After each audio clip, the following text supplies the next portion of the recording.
एक हिंदुस्तानी फौजी खड़ा पाओगे। हिम्मत है तो आ, ये खड़ा है हिंदुस्तान। आंखों से आंसू आ रहे यार भाई, वो सन्नी पाजी ने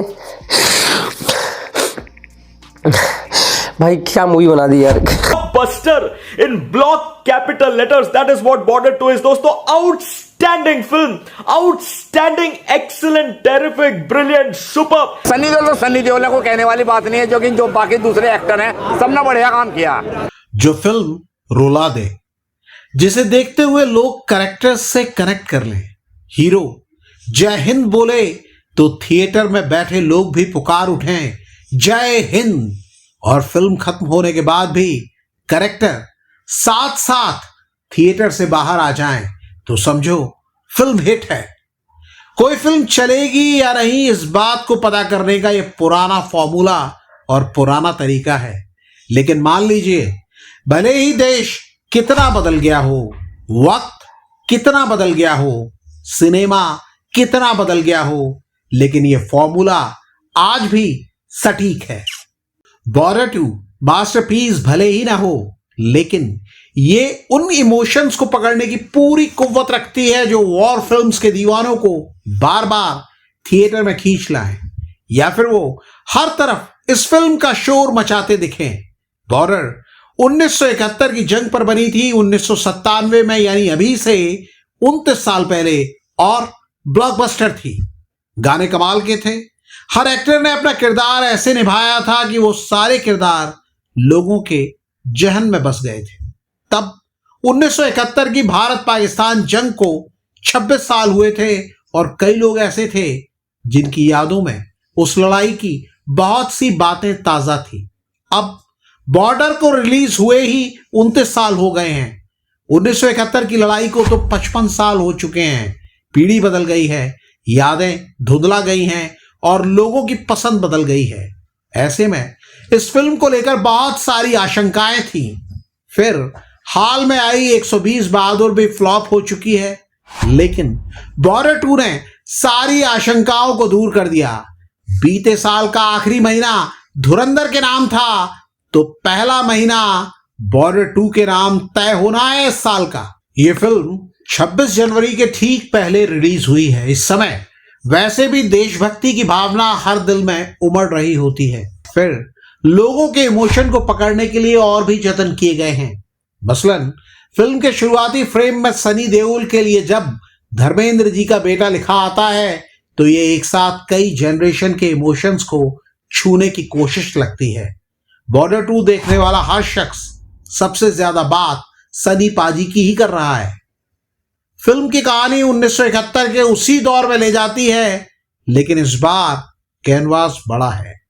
नवभारत टाइम्स ने अपनी रिव्यू रिपोर्ट में लिखा है कि यह जंग सिर्फ जमीन की नहीं थी, ये पानी में भी थी और आसमान में भी थी।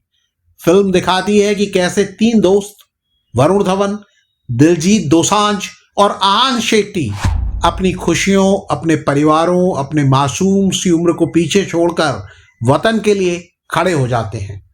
29 साल बाद इस फिल्म को लाना एक बहुत बड़ा रिस्क था, क्योंकि आज की जनरेशन फास्ट फॉरवर्ड वाली है, लेकिन इंटरवल तक आते आते समझ आ जाता है कि जज्बात कभी पुराने नहीं होते। क्रिटिक तरण आदर्श ने बॉर्डर 2 को बताया है आउटस्टैंडिंग। तरण लिखते हैं कि सनी देओल इस फिल्म की धड़कन है। वो फिल्म के पहले सीन से लेकर आखिरी तक स्क्रीन पर जमे हुए हैं।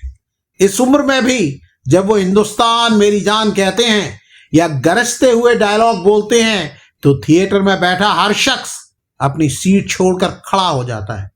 उनकी आवाज की ताकत आज भी वैसी ही है। अमर उजाला ने भी अपनी रिपोर्ट में लिखा है कि सनी देओल की स्क्रीन प्रेजेंस इतनी दमदार है कि उनके सामने उम्र बस एक नंबर बनकर रह जाती है।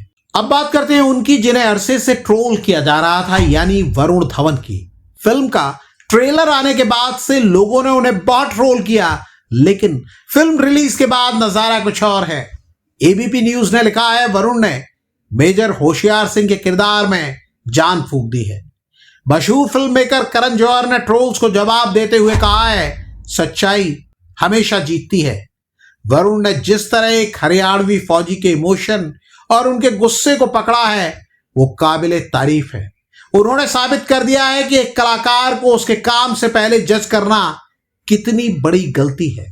सनी पाजी के बाद सबसे ज्यादा तारीफ दिलजीत दोसांझ की हुई है।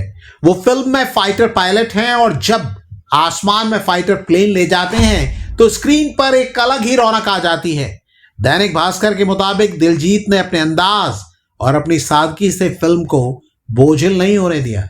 वहीं आन शेट्टी ने अपने पिता सुनील शेट्टी को जो ट्रिब्यूट दिया है वो देखकर आंखें भर आती हैं। आन का जोश और उनके कुछ सीन्स हूबहू सुनील शेट्टी की याद दिलाते हैं। फिल्म की फीमेल कास्ट मोना सिंह, सोनम बाजवा और मेधा राणा भले ही कम समय के लिए पर्दे पर आई हों, लेकिन उन्होंने अपने किरदार को बखूबी जिया है। निर्देशक अनुराग सिंह के कंधों पर जेपी दत्ता की विरासत का बोझ था। नवभारत टाइम्स के मुताबिक अनुराग ने न सिर्फ उस विरासत को संभाला है बल्कि उसे आज के जमाने के हिसाब से भव्य बनाया है। फिल्म 3 घंटे 19 मिनट लंबी है। कुछ लोगों को ये थोड़ी खिंची हुई लग सकती है और अमर उजाला ने इसके वीएफएक्स पर भी कुछ सवाल उठाए हैं जो शायद और बेहतर हो सकते थे, लेकिन कहानी का जो बहाव है और जो डायलॉग्स हैं वो इन तकनीकी खामियों पर भारी पड़ जाते हैं। बॉर्डर का म्यूजिक कभी भुलाया नहीं जा सकता, आप भी मानेंगे इस बात को। घर कब आओगे और जाते हुए लम्हों के जो नए वर्जन बॉर्डर 2 में इस्तेमाल हुए हैं वो आपको बांधे रखते हैं। फिल्म के बैकग्राउंड स्कोर में जब हिंदुस्तान मेरी जान बजता है तो रोंगटे खड़े होना लाजमी है। दैनिक भास्कर ने लिखा है कि संगीत पहली फिल्म यानी बॉर्डर जैसा कालजयी शायद ना हो, लेकिन कहानी के साथ ये पूरी तरह इंसाफ करता है। कमाई की बात करें तो दैनिक जागरण के हिसाब से बॉर्डर 2 ने रिलीज के पहले ही 200 करोड़ की रिकवरी कर ली थी। सैटेलाइट और डिजिटल राइट्स की बड़ी डील ने मेकर्स को पहले ही सुरक्षित कर दिया और अब पहले दिन का कलेक्शन 21 करोड़ के पार जाना यह साबित करता है कि सनी देओल आज भी बॉक्स ऑफिस पर सुनामी ला सकते हैं। और अंत में सवाल यही कि आपको बॉर्डर 2 देखनी चाहिए। क्रिटिक सुमित काडेल ने इसे 3.5 स्टार देते हुए मस्ट वॉच बताया है। अगर आप बारीकियों में जाएंगे तो शायद आपको वीएफएक्स या फिल्म की लंबाई में कुछ कमियां दिखेंगी, लेकिन अगर आप एक हिंदुस्तानी के तौर पर उस जज्बे को महसूस करना चाहते हैं जो सरहद पर तैनात हमारे जवानों के सीने में होता है तो ये फिल्म आपके लिए है। फिल्म खत्म होने के बाद जब आप थिएटर से बाहर निकलते हैं तो आपके दिमाग में धमाके नहीं बल्कि वो परिवार रह जाते हैं जो अपने बेटों का इंतजार कर रहे हैं। सनी पाजी ने एक बार फिर साबित कर दिया है कि जब वो फॉर्म में हो तो गदर गजब ही ढाते हैं। अगर आप ये फिल्म देख चुके हैं तो कमेंट्स में बताइए कि ये फिल्म आपको कैसी लगी।